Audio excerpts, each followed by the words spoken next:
Welcome you, sir, for this session. Yeah, thank you. So, what was the first session? First session was, about accidents and what we can learn from those accidents. We discussed briefly about major accidents like Bhopal tragedy and all these things. I didn't go in detail because of time constraint. So we want to be proactive and we should have a safety culture.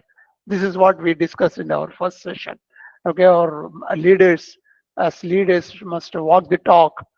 They must set right example, and our systems must be updated. Our codes and standards must be revised every periodically, like once in 5 years at least. And these are all the things we must encourage people to report hazard, and we should include the safety issues in our key performance in all these things we discussed. Now we all in principle we agree that we want a safety friendly work environment, right? And why we want, as I discussed in my second slide, a safe workplace is more profitable, less painful for the people. Okay, so it is more productive also. Okay, we can, even from money point of view, just you forget everything. You want to make more profit, better to have a safe workplace. Can you go to the next slide, please? Okay. So we said, as I said, I don't want to repeat everything, but again, let me remind you. So it is a basic human right. All of us want to go home safely because we are not coming to work to lose my hand or lose our life. So that is one issue. And a safe workplace is one which ensures that everybody go home safely at the end of the day. That is a safe workplace. And why it is important? Another reason is, of course, as I said earlier, business disruption is reduced. There will be less stoppage of work, and absenteeism will be less. Absenteeism means people not coming to work because of injury, or and some people may be sick because of the work environment. So that will be avoided if we have a safe, healthy workplace.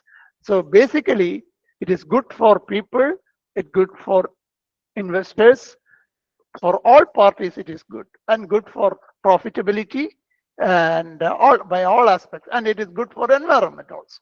Okay, and so it improves productivity, and litigation, as I said, litigation will be avoided, and enhances reputation, our company's image.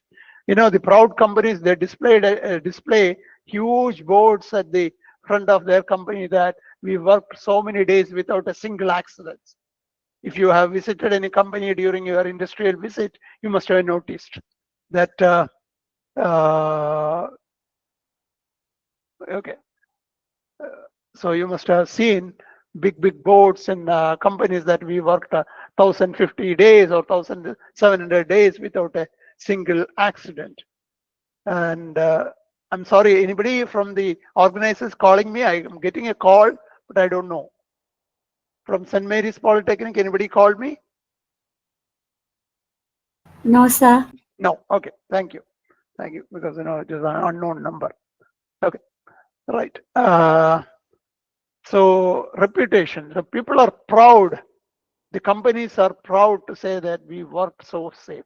Particularly if you are in oil industry, in some international places, it is more visible. People get a lot of gift. Every department, they compete.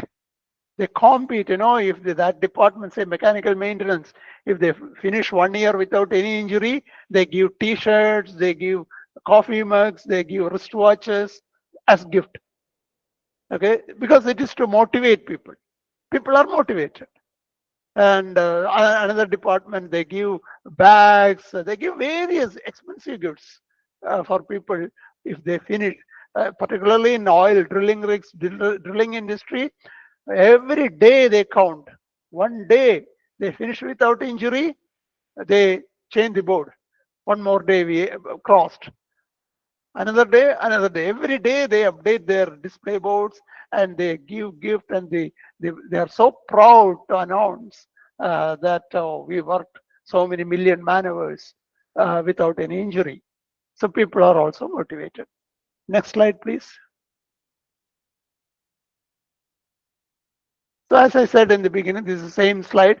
It all require safety culture. You want to have a safe workplace, you should have a safety culture. Just by bringing some rules and regulation, nobody is going to behave safely. I'm telling you frankly. So you should have a safety culture to have an accident-free workplace. It is an organizational culture. Just by the managing director coming and announcing that, oh, from tomorrow we don't want any accident. Do you think accidents will vanish like a magic? It will not. So you have to develop that. As a leader, the managing director must follow the safety standard. As I said, as a small example, while going to the field, the manager must wear all the personal protective equipment. Here we have seen some of our leaders, ministers, and all going to industry without wearing simple helmet. So what message you are saying? No, it is not allowed actually. You, whoever you are, in an industry, accident cannot distinguish between a minister or a district collector or an engineer and a worker. Okay, so you should follow that rules, following the safety rules, which is very important. And the culture developing is starting from the management and their commitment. Next slide, please. Yeah. So core elements of a safety culture is leadership commitment, clear safety policies and procedure. Company must have a safety policy.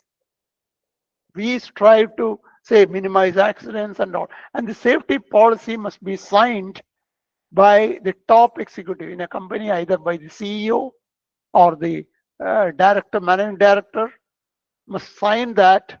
In a college, the principal can sign the safety policy of your college. Tomorrow, I'm sure your college may not be having a safety policy. So you develop a safety policy for the college, which is applicable to the staff and students and visitors, and let the principal sign that and display it in every corridor and at the entrance. Okay, that will set a good example.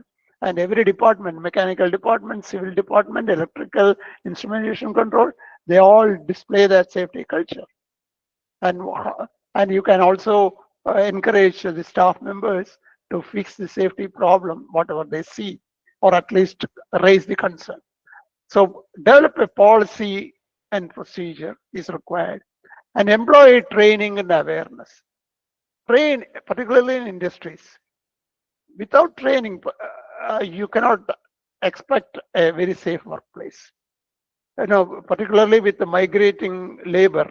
Nowadays, have a lot of laborers coming from different states and working for a few months and they go back to some other place. So they are not getting training anywhere. They are not getting training anywhere. That must be controlled. Whoever is coming, they must be given at least 2 hour safety training.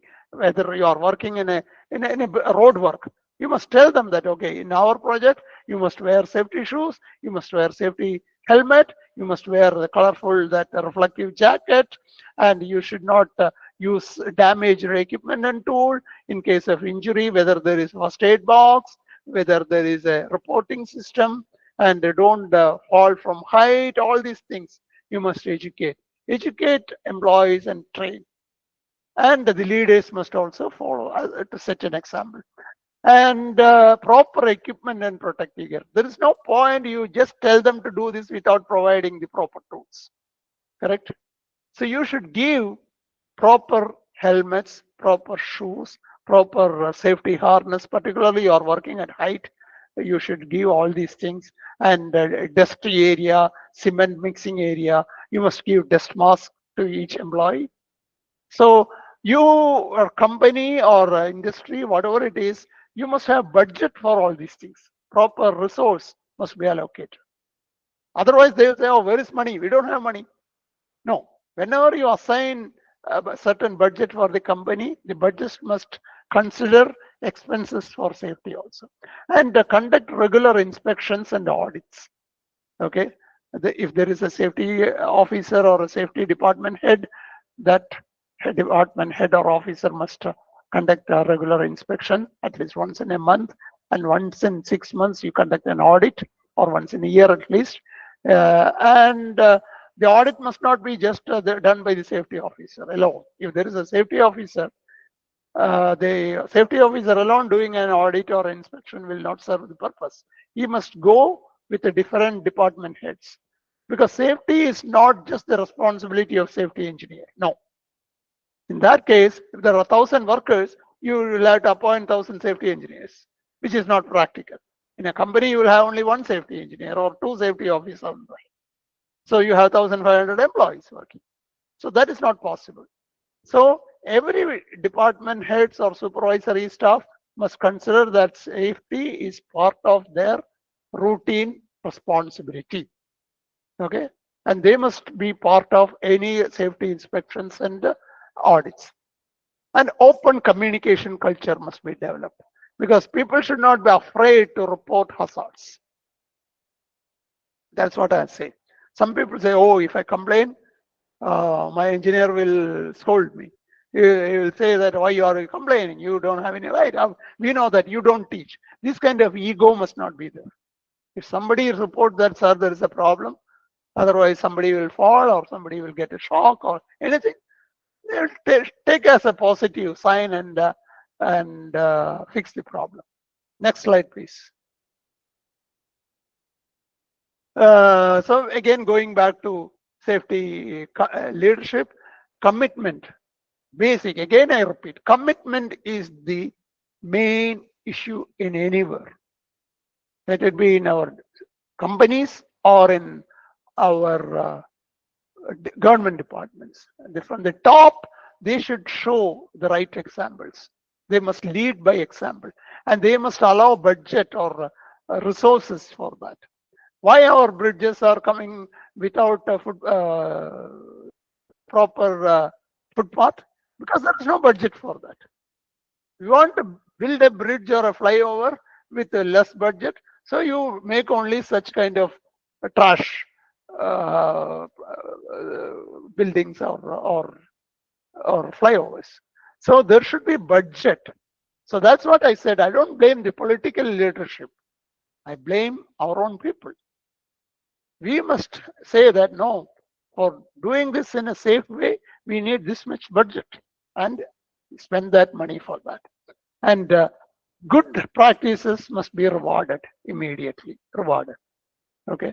If some worker or somebody is setting an example, always following all safety rules, immediately the person must be rewarded. You know what? That will send a signal to others. That will say, if I am a company maintenance manager, if I ask my weekly meeting with my supervisors, if I ask, oh, how is the maintenance? How many machines you completed? How much oil or grease you spend? How much money you spend for the maintenance? So only these things, if I ask what is the information going into the engineers and supervisors, they think that, oh, for our department head to be happy, money is the most important factor, less expense. Instead of, if the manager, if I ask, is there any problem in our field or in our machine shop? Anybody got injured? Or did you fix that dangerous situation or hazard? You ask that, then what is the message they are getting? Oh, they are worried about safety of workers. So let us follow that. So this is how, what signal you are sending, that is very important. How you ask questions about safety to your subordinates, they will get a message that that is important for my boss, and they will follow that. Then employee involvement. It is not just management. Employees also must encourage, and they should be, as I said, report hazards without fear. Okay, in the company where I work, we have a system. It was an oil company. Very safe, safety culture was there and all. But even with that, there will be, as I told you, there will not be any place in the world without any hazardous situation. There will be some problem in our own houses, right? So we wanted each employee to report at least 20 hazards each year.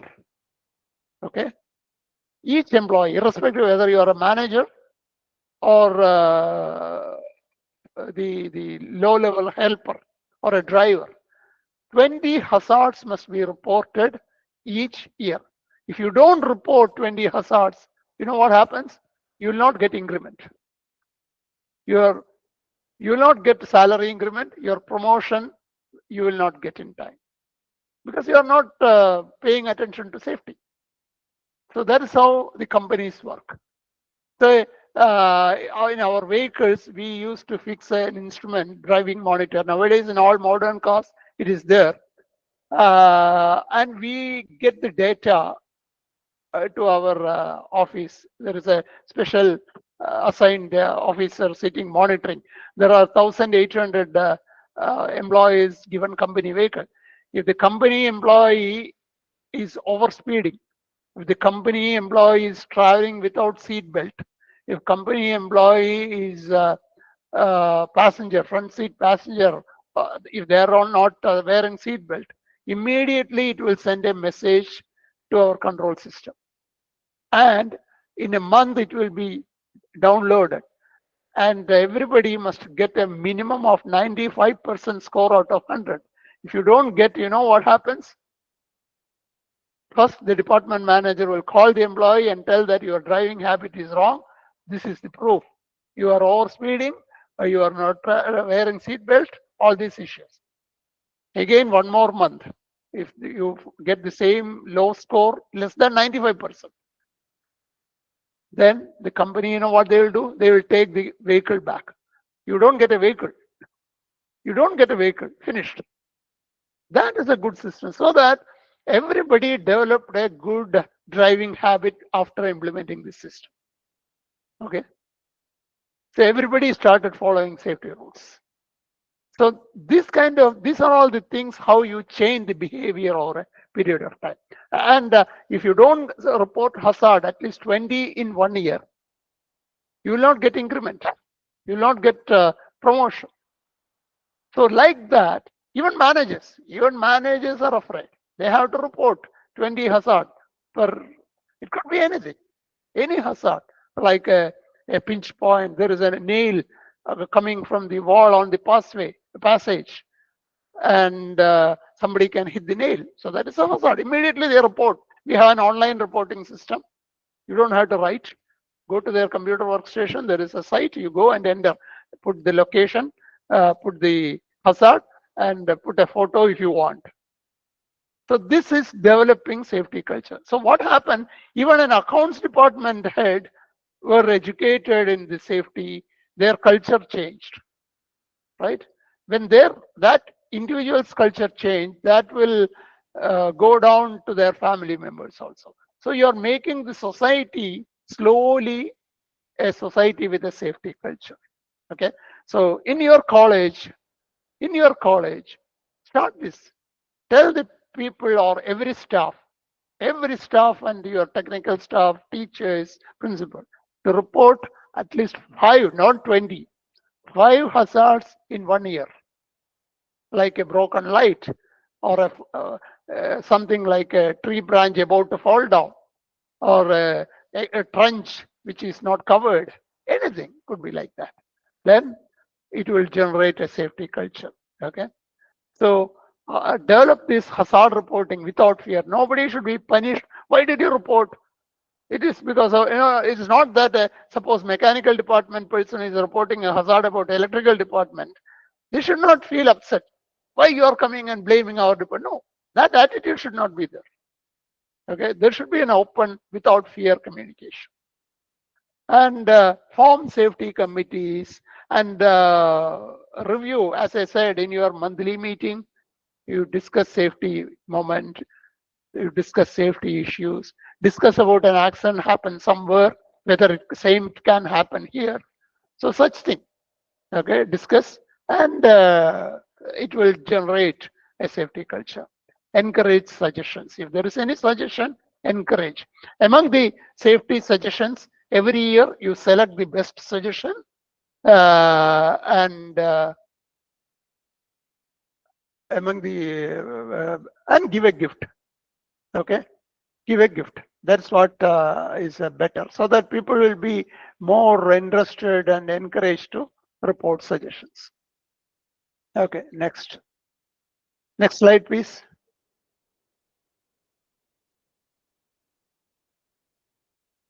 Okay, training. New hires in any industry or department must be taken only after safety training.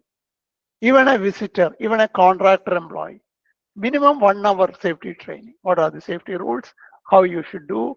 If in case of you want to report something, how to report, they should be encouraged. Okay, and special training must be given to say particular grades or particular type of activities like machinist must be given machinist training, and there should be refresher training. Electricians must have a refresher training. And if there is a chemical hazard like H2S gas, hydrogen sulfide, or methane, or anything, any gas, or SO2, sulfur dioxide, there should be. Just a minute, 1 minute, 1 second break.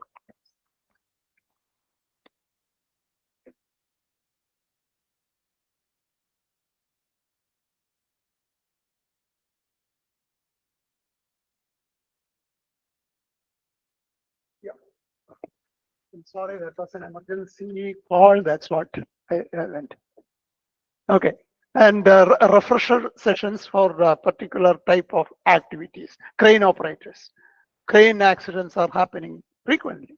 So crane operators, riggers, and all these things. Nowadays, you can see a lot of cranes and all in our places.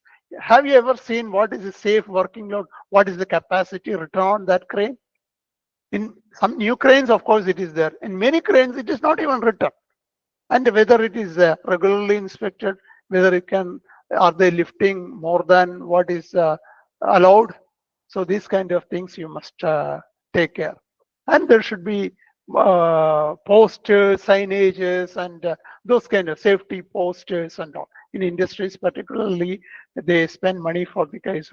That is all constant in your notice boards, in your academy, in your notice boards.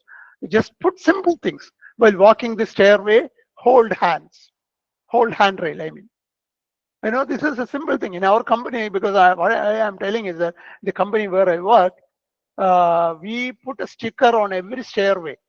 Don't walk on the stairway without holding the handrail.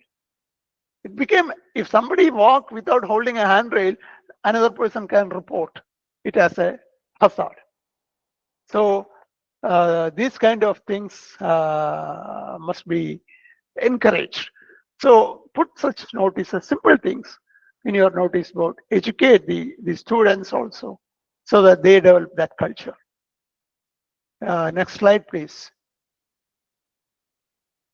Next slide. Yeah.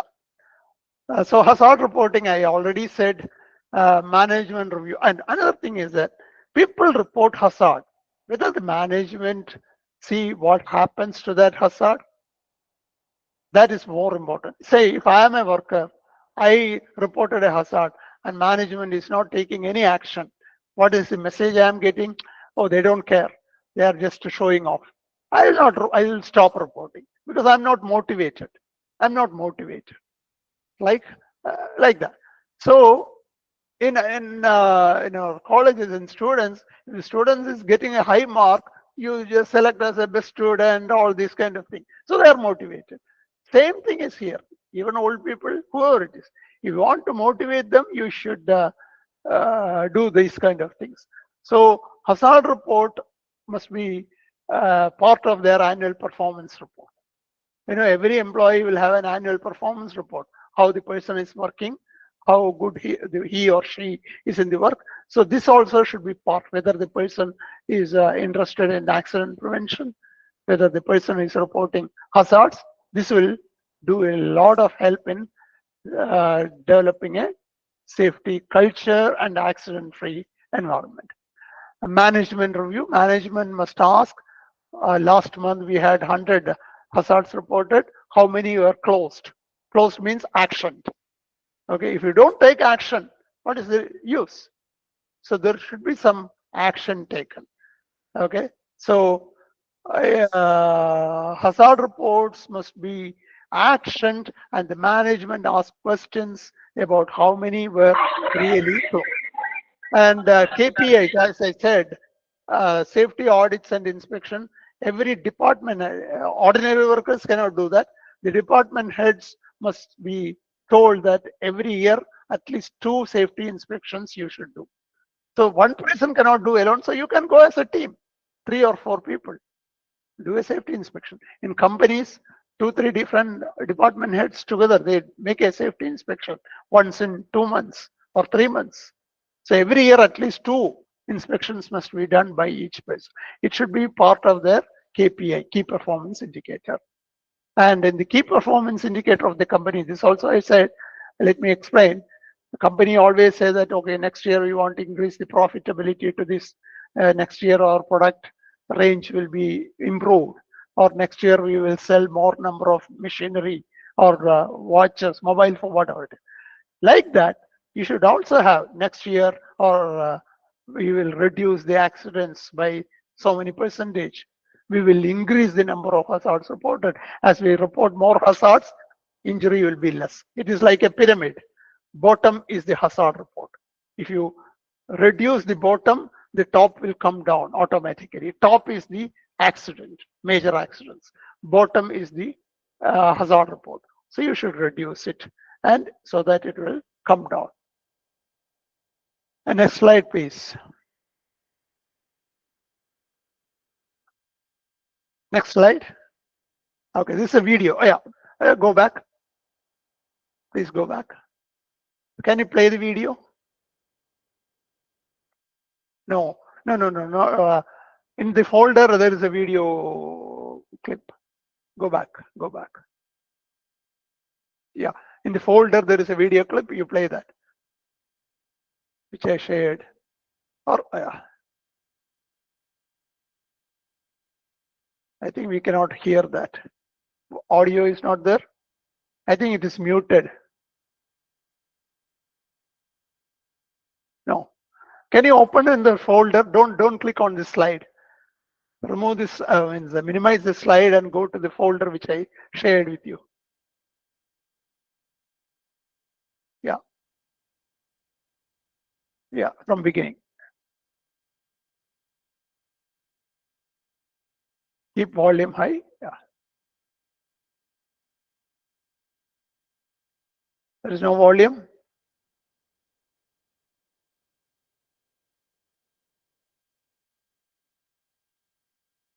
I think the volume is muted. Can you reduce? Unmute it. Audio.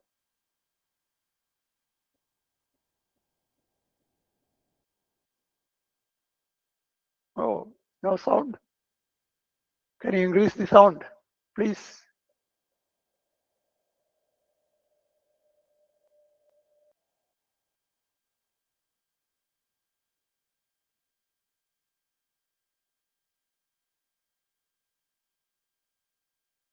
Or can I play from here? Okay. Just you stop sharing and I will share this.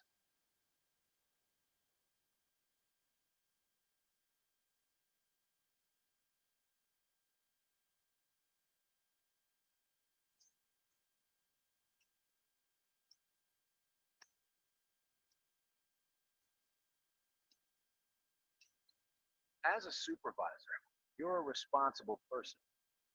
That's why your company has made you supervisor. Just a minute. You're responsible for things like deadlines, productivity. But did you know you're also responsible for the health and safety of your workers? Health and safety of my workers? Really? Did you know that you could be held accountable in an accident investigation? Investigation? No, I didn't know that. Can you see this? First thing you need to do is assess the work area for hazards. Can you see the video? To do this is the beginning of the day. Liquids on sir. the floor, such as oil or water, No? Okay, I'm sorry. that are major contributors to Oh, we workplace cannot see accidents. that. I'm sorry. Stairs and walkways must be kept free of slipping and tripping hazards. When you play, it's not working. Making a mental note of problems is just not good enough. You must make the changes and ensure that work is performed safely. As a supervisor, it's your responsibility to make sure workers have a safe and clean working environment. I see workplace is a recipe for accidents. Okay, now you're starting to sound like my mother. Hey, slips and falls can happen at any time. The injuries can be serious. Okay?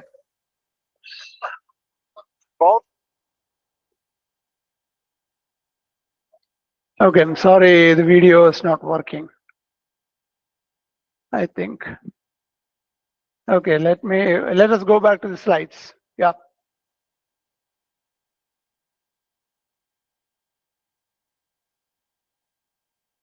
Okay. Can you go back to the slide?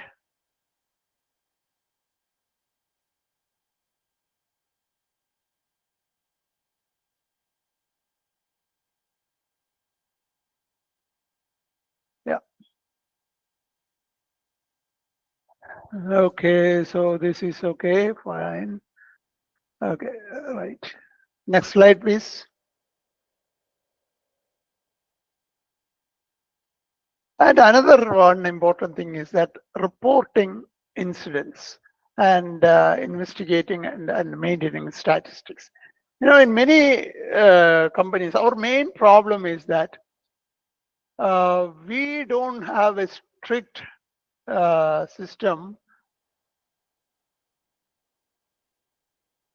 I think it is typing whatever I'm saying. Okay. So can you hear me now? Yes, sir. Hello? Yes, sir. Yeah. Okay. Yeah. So in many companies and our system, we don't have a very strict working system of incident reporting. We have accidents, and unless the person is dead, the police will not come into picture.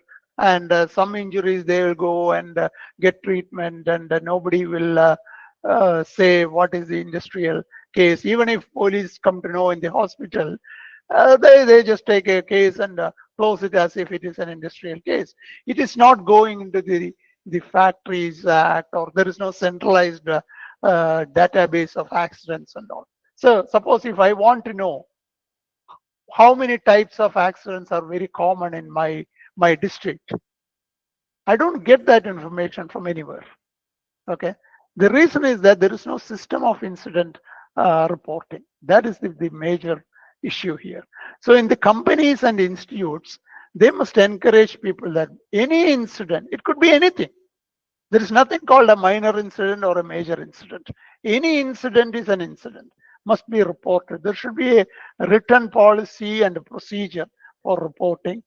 And there should be some investigation and find the corrective methods, what should be implemented to prevent similar accidents, and share the lesson with other departments or other industries or other companies also, so that they can take action to prevent same accident happening there. So that is a very important thing. And incident reporting, people will think that a small cut in the finger, oh, that is not an incident. Why should I report? Correct? That's an attitude. But that is very wrong. A near miss, we all, in our place, we have to report near miss. Every near miss. You know what is a near miss? Something happened, but without any consequence. That's a near miss. Like, I'll tell an example. I'm standing in my yard, okay, outside in the farm or wherever it is. Nearby there is a coconut tree, and a coconut fell 10 centimeters away from me, 1 foot away from me, or 1 foot away from me. Is it an accident? Can anybody tell me? Agnivesh Kumar, I can see you. Is it an accident? Or Vipin Das, can you answer? I think people are not very much interested. I don't know. Anyway, so that is an accident actually. That is a near miss incident, or we call near miss incident. A coconut fell, but fell just a 10 centimeter away from me. I am not injured. No damage happened. But imagine if you are 10 centimeter more close to that place, then the coconut is falling on your head and you are dead. So what is the difference between fatality and a near miss? Only 10 centimeters, right? So when you investigate, even a minor incident must be investigated considering its potential consequence. Okay, not on the real consequence. Oh, nothing happened. Why we should investigate? Is the paperwork? No, not like that. You must consider that, oh, this could have killed a person. So take corrective action. So that is how an incident investigation must be conducted. Not on actually if somebody dead, I will investigate. Or actually if somebody lose hand, I will. No, that is a very wrong culture. Okay, if anything happened, even if there is no injury involved, but which could have resulted in an injury, then it should be considered as a real case and investigated. And sharing lessons learned. Most of the places we have a tendency to hide. We are worried about, oh, what people will think. It happened in our company. I don't want to review. No. Share lessons learned. Share lessons learned so that others can learn and prevent similar action. You are saving other people from unwanted injury, deaths, other losses like fire incidents. You had a big fire, and if you identify why this fire occurred, what was the root cause, share with similar companies so that they will implement the same and they can prevent similar fire incidents. Okay, and management review. Again, I'm coming back to management. In monthly meeting, the recommendations, if you don't ask questions, the recommendations is like going something into the black hole. Nobody will know what happened to the recommendation. That must not be there. So to avoid that situation, inform in the monthly management review meeting, they must ask where is the recommendations, why it is not actioned, what is stopping you. So this is an issue, and the statistics must be maintained. Statistics means each year how many accidents are happening, how many body parts are which body parts are mostly happening, like whether finger injuries are more, hand injuries are more, or how many type of accidents are happening, whether falling from height is more common, or so this kind of thing. And so all why statistics is important. Statistics is the only thing you can based upon, so that we can improve from that in future. Next year you can improve from that statistics. Okay, so that is one major thing, the important thing about maintaining statistics. And as I said, KPI and company report, I don't want to repeat the same. So develop an incident reporting system, number one. To investigate every accident. There is nothing called minor, major, and all. Even minor accident, even near miss, you investigate and make recommendations. And the management review the status of recommendations, whether it is closed, if it is not closed, what is the reason, and maintain statistics so that you can compare with your previous things. You can learn lessons and include these kind of things in your monthly company goal or your institution's goal. Next, please. Next slide. Yeah. And creating a safety culture is, again, I said, the mindset at all levels, whether the driver, helper, everybody should have that. This is by encouraging them to report hazards without fear and open dialogue, conducting safety meeting. Conduct a safety meeting once in a month, calling all helper, driver, worker, staff, lab employees, because in your laboratory there is electrical hazard.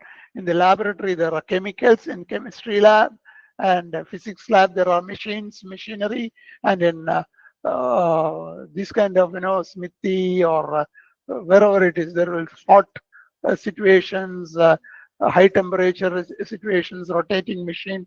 Our students are just told to do the work in the laboratory without giving any safety warning.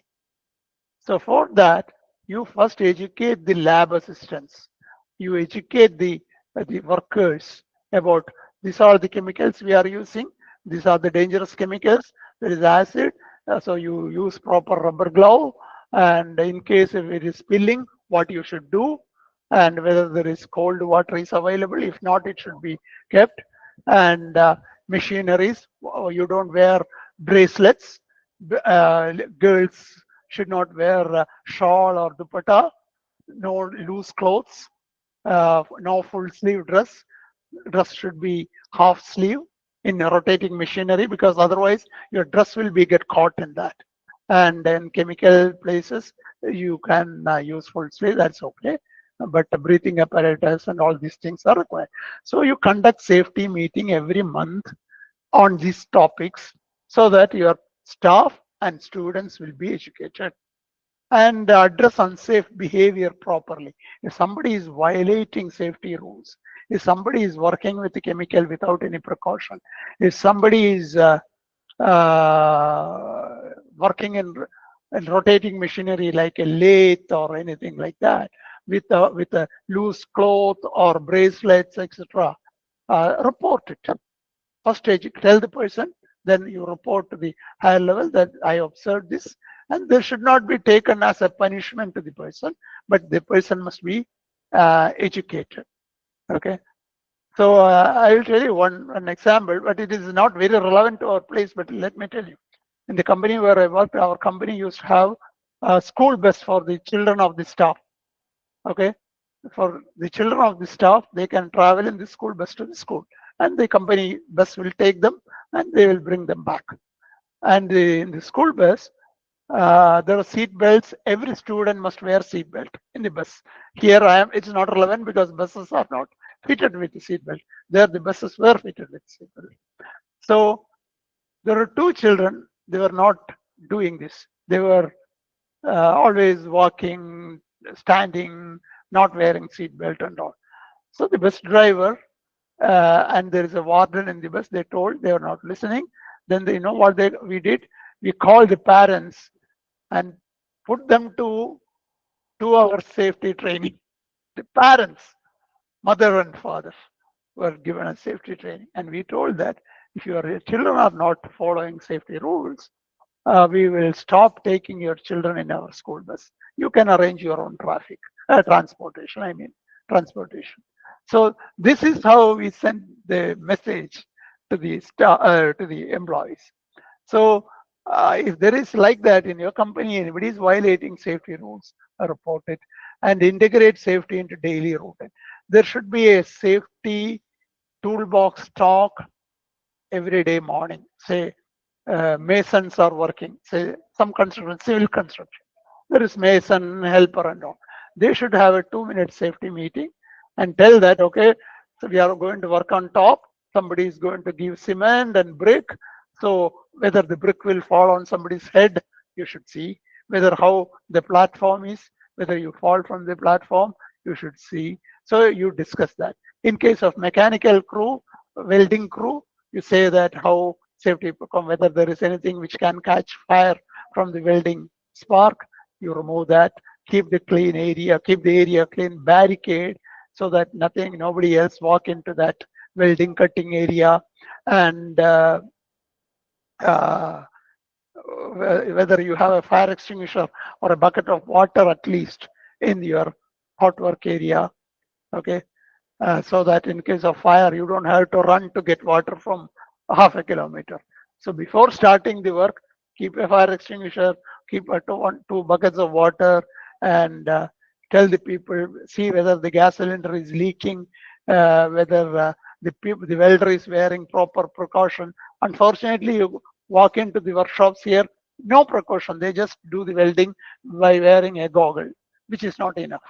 There should be proper face protection with a graded glass, because welding there is a ultraviolet and infrared, all this kind of radiations are there. So there is a special glass. So such things, and even the helper must wear safety precaution, proper goggles. Otherwise, even the helper eyes will be affected by this kind of welding radiation from them. So these kind of things they should discuss before starting the meeting. So we used to have toolbox meeting and the pre-job meeting. The pre-job meeting and toolbox meeting are different. Toolbox meeting could be same topic throughout the company morning before starting the shift. They discuss 5 minutes. Okay, could be same topic. The safety department may share or anything like a falling from height or a accident happened last week or anything like that.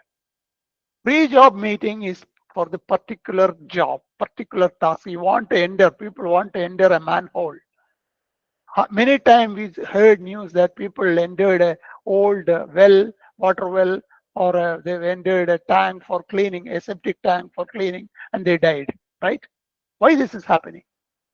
Why this is happening? The reason is an old well or a septic tank and all, it will have a different hazards like lack of oxygen, because from inside there, because of the waste material disintegrating over a long period of time, it will generate methane or hydrogen sulfide gas. This hydrogen sulfide is very dangerous, and even methane, it is flammable, and not only that, it will expel oxygen. So that's why when you people enter an old well or a tank, waste tank, they fall unconscious, and people go inside to rescue them. They also fall unconscious and die. So before anybody enter any manhole or anything, you develop a system.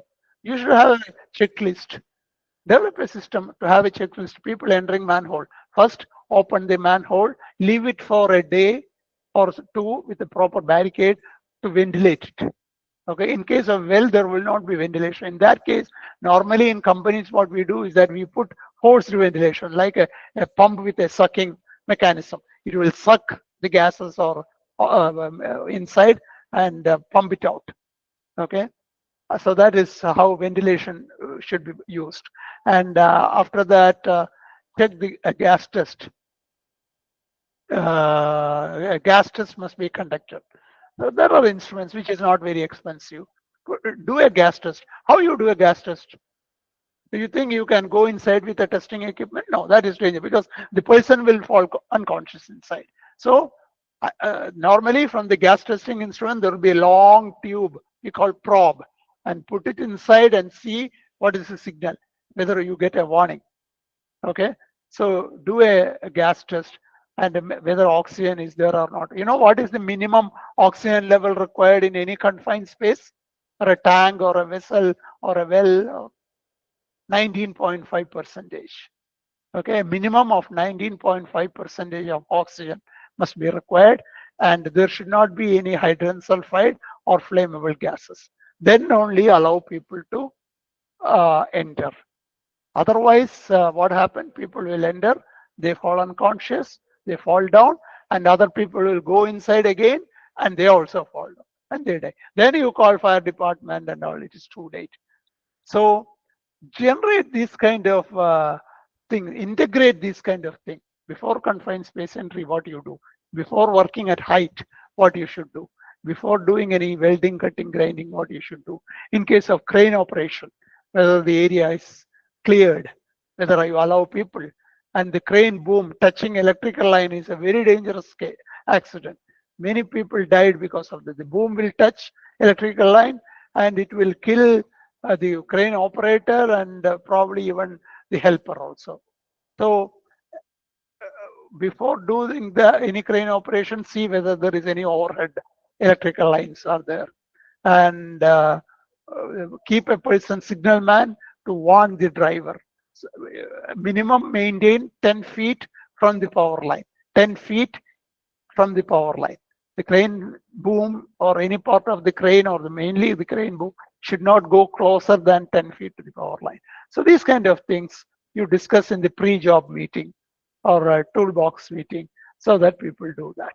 Okay, these are all applicable, not just in industry, it is all applicable even in your colleges, because your colleges will have construction activity, your colleges will have some crane coming to do some work, or people may enter the septic tank or water tank to clean. So you are all educated, you are all technically qualified engineers. So you should make sure that the people coming, they are not educated. So it is your responsibility to tell them, don't enter until we do a gas test.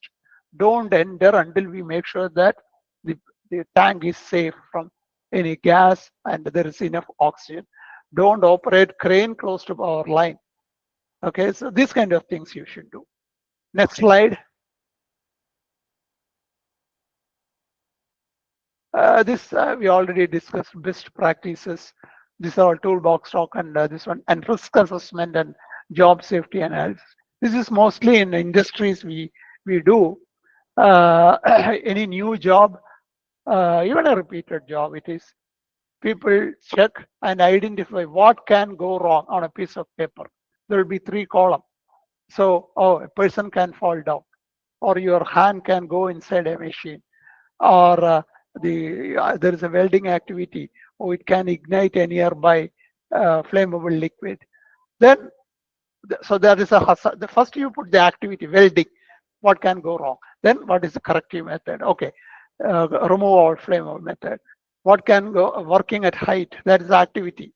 What can go wrong? Person may fall down, tool may fall down, material may fall down. So what is the corrective action? Make sure that you have enough fall protection, like safety harness, proper handrail with the proper platform, and don't not allowing anybody to walk under the work area so that nothing fall on their head. So these kind of things are written, and that is, yeah, there is a question. Anadu, oh, Atanu, wait, any question? Ask me, please. Is it by mistake? You can ask the question. I think your microphone is muted. Or is it by mistake? So Atanu, can you hear me? Atanu, can you hear me? Yeah, I think it is by mistake. I can't hear you. Yeah, let me continue. So job safety analysis. So as I said, so this is thing. So anything, crane operation, tank cleaning, excavation, trenching. Many times we saw during highway construction, earth collapsed, killing 2 workers. Is it an accident? It is a criminal act by the engineers. You cannot excavate the earth without taking precaution. It must be sloped. You cannot have a vertical cut. No. If you are doing a vertical cut during excavation, it is very dangerous. So you should have a slope. Normally we say 45-degree slope. Okay, or step cutting. For every 1 foot, keep 1 foot, then 1 foot, 1 foot, like that, step cutting. Then this side collapse will not happen. What is happening in any highway construction activity? The sides are collapsing because you are going for a vertical cut and people are buried under the soil. So don't do this kind of thing. So make a risk assessment and job safety analysis. This is all the responsibility of the field engineers. Okay. And ergonomics workstations like computer and all. Don't keep the hand at a very long distance. Keep the mouse and the keyboard at appropriate height. And if the monitor is too low, keep a book under your monitor so that the monitor will be elevated to your eye level. The top of the monitor must be same as your eye level. That is the most ergonomic thing. And where you are sitting, it should have a proper back support. Your hand must not be suspended in air, actually. It must be with a support, either the chair of the arm or something. So this kind of ergonomic workstation, even in industry, whether the valve is easy to operate, whether you can access easily, these kind of things you see. An emergency response. You know what? In Bhopal, thousands of people died. You know what is the main reason? Their emergency response plan was not percolated to the local authorities, the surrounding people living there. Okay, they were not educated. They don't know what is being made in that Union Carbide plant. So until they are affected, started vomiting and started dying, collapsing, they were not even knowing. If there is a proper emergency plan, there is a leakage, immediately activate the siren, evacuate people so that you can minimize the number of death. Okay, so proper emergency plan, even in your building, in your colleges, if there is a fire incident, God forbid it never happened. If there is a fire incident, how the students, teachers, and all from the top floor will come down? How they will come down? You will say through ladder, through stairway, through stairway. If there is only on the way to stairway, there is fire, you cannot cross. How will you come down? So there should be an alternate stairway on both ends and in the middle. If it's a long corridor, there should be minimum 3 stairway on both end and one in the middle. Okay, if it is small corridor, small length, then at least 2 stairway must be there on both ends, so that people can use alternate stairway. So while designing and construction, it should be there, and it is part of the emergency response plan. In case of a fire, don't think that, oh, this will not happen in my college. No. In hospitals, whenever I go to hospital, I used to think some of the hospitals are too cramped, too narrow. In case of a fire incident, the patients will die not because of they are sick, they will die because of fire. They will die because of fire. Even the nurses and doctors may not escape. You know why? Because there is no proper emergency. If there is a space in the corridor, they will put a shelf there. They will put, oh, we can use this space. This is our mentality. If there is a rack you cannot fix anywhere, put it in the corridor. Corridor is not a storage place. Keep this in mind. This is the basic rule. Corridors is not a place to store old furniture. Corridor is not a place to keep your old equipment or unwanted files. No. It must be completely free of any material. Okay? But many times that happens. Even in hospital, many instrument, X-ray instrument, everything, mobile equipment, they keep in the corridor. So such things should. So this is a wrong emergency practice. So create a drill, emergency drill in your institute or in the industry, wherever you are sending your children or your students. I mean, conduct drills once in a month or once in 3 months. Once in 3 months. In case of fire, how you evacuate. Okay, fire is near this place, which is the alternate route to evacuate. Nobody should jump. People die because of jumping. You know, World Trade Center caught fire. Many people died because they jumped from top. Because that's not the way. They cannot escape. That is not because of only because of emergency response, because that is a huge building. They had all the safety precautions, but still happen. That's a totally different case. But even in small buildings, this happens. Okay, so these kind of things. And nowadays, technology is very well improved. There should be sensor, fire alarms, and warning signs. And if there is a false alarm, sometimes the alarm will work without a fire. Then you know what next time they do? They will keep the alarm disabled. So even in real fire, the alarm will not work. I have seen that. Even in real fire, no. If there is a false alarm, check why it is giving a false alarm and fix the problem. But never ever disable an alarm system. Disabling an alarm system was also a big problem in many industry accidents. The alarm was disabled. Nobody got alarm until they are really, it is too late. So alarm system must be maintained. Now there is a CCTV cameras, and in the control room or in the security office, they can see where is the fire, whether anybody is injured and lying there. These kind of things can be from this. Technology improved a lot. So make use of the technology. Okay. Even in the industries nowadays, the material handling equipment like a forklift and all, it is all equipped with the AI, artificial intelligence. Because in the forklift, if anybody is coming close than certain limit, the machine will stop automatically. because to avoid the machine hitting somebody. Okay, there are proper passages for people in the industrial corridor in the building, but sometimes people will violate that. But in that case, the forklift will automatically stop when the camera detects the person close. And so artificial intelligence is used to identify whether it is an equipment, whether it is a machine. So these kind of things, technology can be used for emergency response also.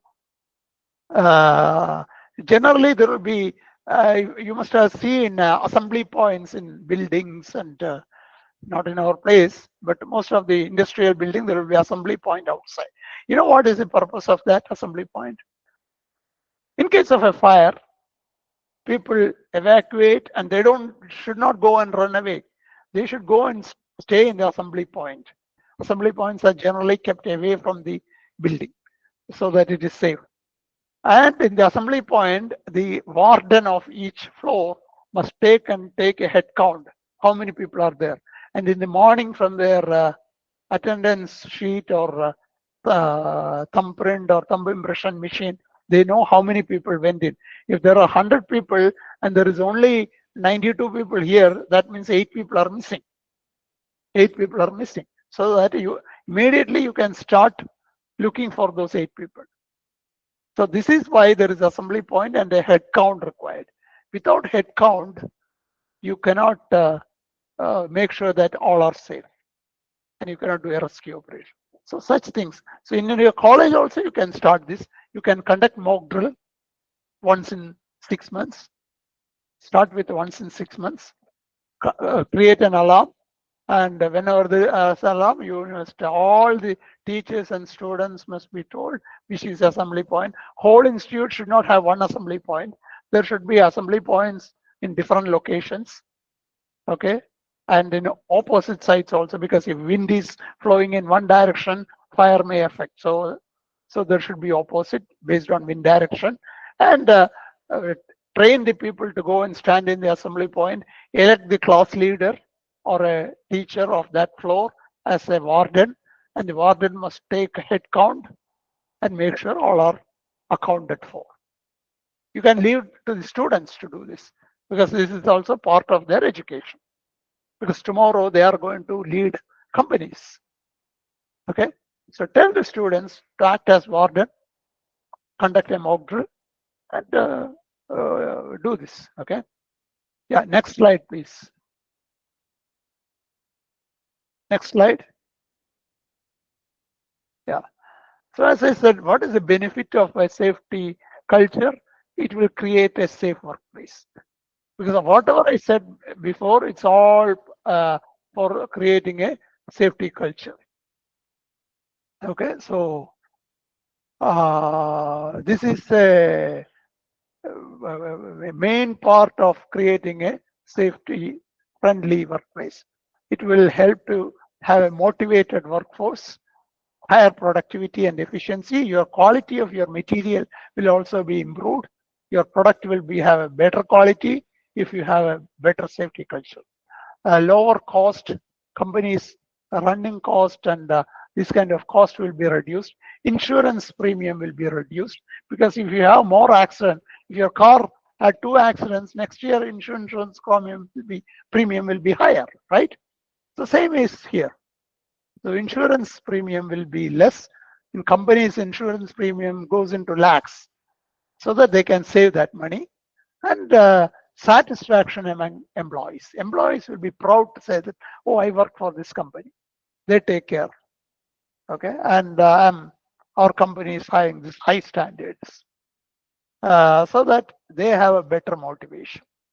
So these are all the benefits. So students, what is their benefits? If you do in your colleges, they come out with a practical life experience, not just some theory in the book. That is a major problem we are facing. Our students learn a lot of theory, but not much useful in practical life. So that this kind of emergency drill must be conducted, in my opinion, every school. Say one school nearby my place, there are more than 3,000 or 3,500 girl students. 3,500 girl students in one small compound. I always fear, I pray it never happens, but in case of a fire incident or any emergency, it is going to be a disaster for hundreds of students. One thing is directly affecting, and number two is stampede. When you are not trained, people run and fall and step on them and stampede. You know what happened in Cochin University last year or 2 years ago? There was their cultural show, and there was a big crowd, and students, I think 4 or 5 students died. This is in a Cochin University, which is a reputed university. So think about a small school with 3,500 students. Through stairway, they will run and it will result in stampede. So as teachers, you should have responsibility to educate them with the practical knowledge, how emergency drills must be conducted, why it is important. In an emergency, never run. The first lesson we tell is that never ever run in an emergency. Walk. That is to avoid stampede and all these kind of things, all emergency response. So the students you are sending out will be more responsible. In companies, employees will be safe, cost will be less for the management, insurance premium will be low, profitability will be high, productivity will be high, your quality will be improved. So any number of reasons are there for preventing accidents. Next slide, please. If there is a slide, I don't know. I think this is last. Okay. So this is it. Basically, safety is not responsibility of only one safety officer or a safety engineer. It is everyone's responsibility. Mainly the leadership, the management, leaders must make it as a policy, and they must set example, and they should make sure that safety is one of their key part of their goal. Okay, and commitment is leadership commitment is required for this, and the workers should also be thinking that don't just blame the management. Oh, they are not giving. That's why I'm working like that. No, if something happens, your life is a danger, not your manager. You think about that. Oh, management, they are not bothered. This is a lame excuse sometimes. They can tell, they can give you training, but following is your responsibility, right? So all are responsible. Everybody is responsible. Okay. The driver of the bus or car should tell all passengers must wear seatbelt. It is not that, oh, there's seatbelt, let them wear, I don't care. No. The driver must tell. Okay. And it will help build the culture.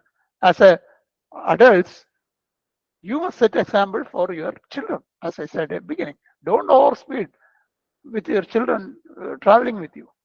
It is not safe, and it is sending a wrong signal to your children. Don't travel without safety belt in the car. Don't jump red signals. Okay, so you set example for your children to develop a culture, right? I think that is the last slide. I don't know. I can, of course, the face-to-face training will be very useful, but this is an online training only. This much we can, and unfortunately, the videos are not working, I believe. So, any questions?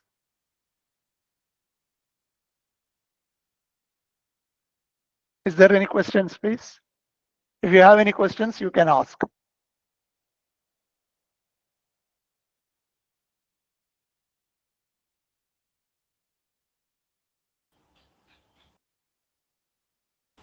Do you have any comments? Do you have any comments about our class, where we can improve and how it should be held?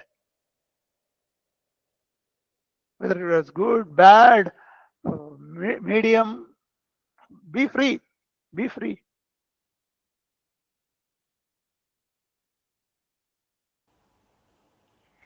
Dear participants, is there any queries?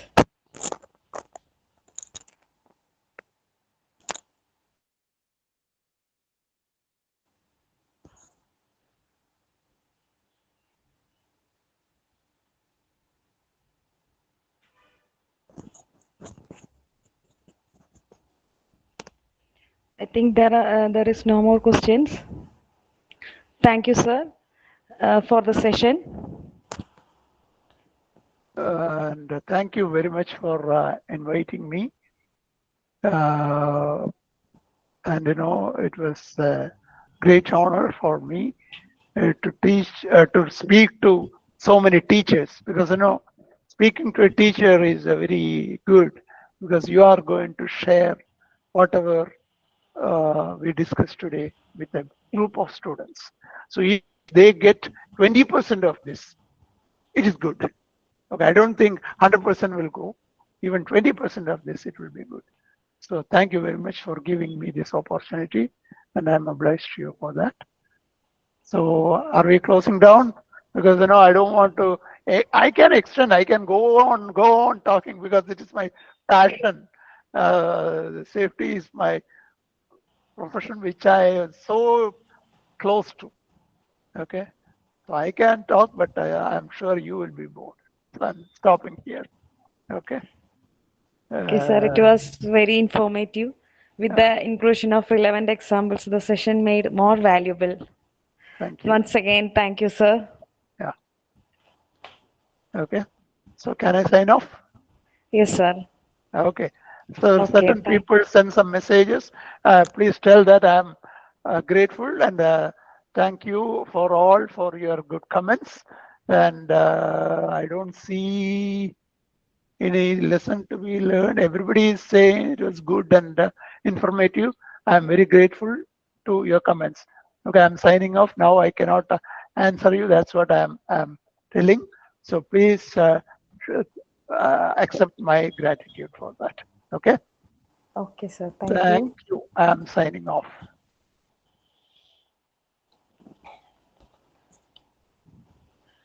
Dear participants, next session will start at sharp PM. Thank you.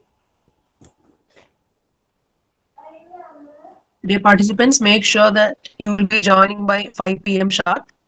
After that, we have the examination from 6:30 to 7:30 p.m. Thank you.